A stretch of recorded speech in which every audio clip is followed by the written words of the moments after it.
Hello student, welcome back for the second lecture of the chapter organizing. Okay, in the in this chapter generally we will discuss about the organizational structures. Okay, this is an important concept in the CBSE exam. As far as CBSE exam is concerned, this is important. Okay, next one is the types of organizational structure. Okay, this all points we are going to discuss. So moving ahead in the lecture, first one is organizational structure.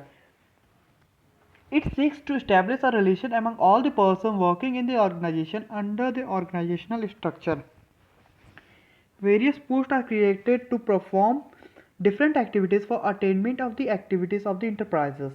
Relation among the person working on the different posts are determined. The structure provided a base or the framework of the manager or the employees for performing their function. The organization structure can be defined as a framework within which managerial and operating tasks are performed. The first thing which arises here are okay. There are several kinds of posts in the organization, whether it's workers, laborers, managers, senior manager, and different structures are there. That is an organization whose structure are being designed by the top level management. So this is an important concept as far as particular organization is concerned. Okay, because according to your qualification you get a job and you get a respectable position in a firm. Okay, moving ahead in the chapter, there is the types of organizational structure. The major two types are functional structure and the second one is divisional structure. Okay, the functional structure, it is an important part as far as the concept is concerned. Function dividing the whole enterprises according to the major product to be manufactured like metal, plastic, cosmetic, etc. is known as divisional organizational structure. Okay, means if I am doing the work of the metal, then the department of metal would be different. If I am doing the work of plastic, that department would be different. And if I am doing the department of the cosmetic, that would be different. So everything differ from each other. Okay. Next one is suitability. This structure is suitable in the organization producing multi-product for different lines of product. Required a product specialization for work growing companies which are intend to add more lines of product in the future adopt this structure. Okay, the main thing which arises here is this is only suitable for those who are want to grow. Okay, means they want a multi types of task. Okay, they want to grow in a market where just an particular function is being performed. Means they are doing the cosmetic also, they are doing the or other activities, other function also they are performing. Okay, the next one is the advantages. Quick decision making. First one is the quick decision making. Decision manager can be taken any decision regarding his division independently, which make a decision quick and effective. Means if I am the head of the particular if I am the divisional manager of particular department, I can take any decision with a quick form. Okay, when I require that decision I can take. Next one is a divisional result can be assessed. Divisional result, profit on loss, can be assessed easily on the basis of any probability division can be closed. Okay, this all depend upon how we are going to tackle the particular situation. If the things are going in a positive way, then it's okay. If that is going in a negative way, definitely that will affect. Okay, so the profit and the loss can be calculated in a easy form. Next one is growth and expansion.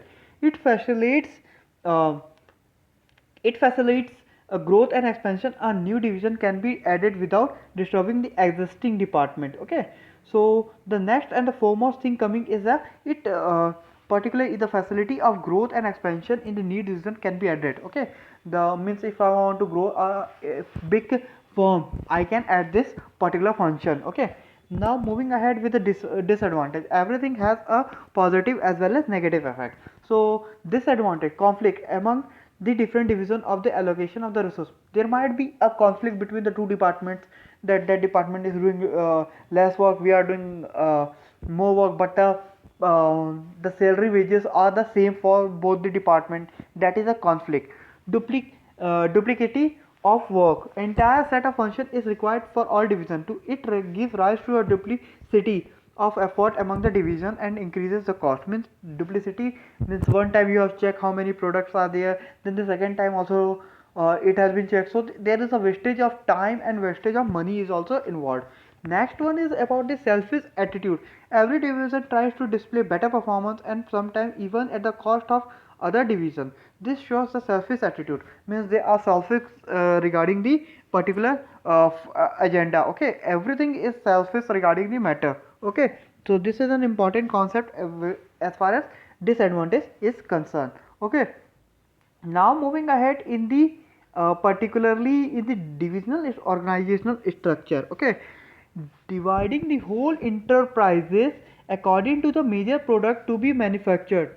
Okay, like metal, plastic, means are dividing up all the things in a particular systematic way is a divisional structure.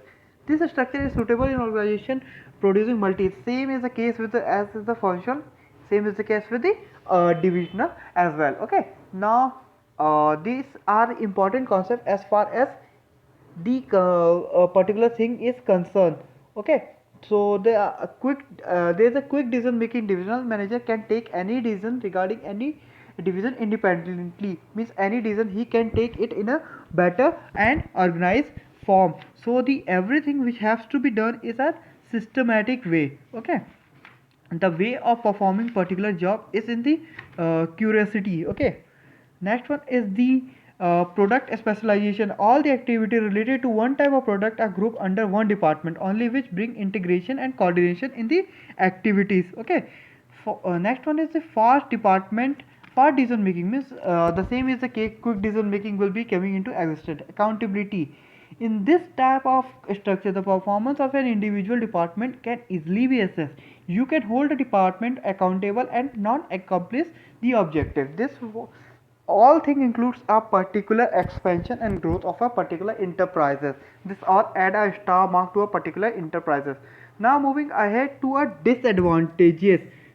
Same thing is here. There can be a conflict between the two organizations that create a burden or a self dissatisfactory among the employee. Next one, most resource required. Each department will require all the resources as every division will working as an independent unit. Means if there is an independency, so definitely that will affect the particular enterprises. Okay, these were the disadvantages of particularly the divisional structure. Okay, with this we have ended our part 2. In the part 3 we will discuss more about this chapter regarding the particularly delegation of authority and all. Okay, that will be a beneficial part of the lecture 3. Thank you.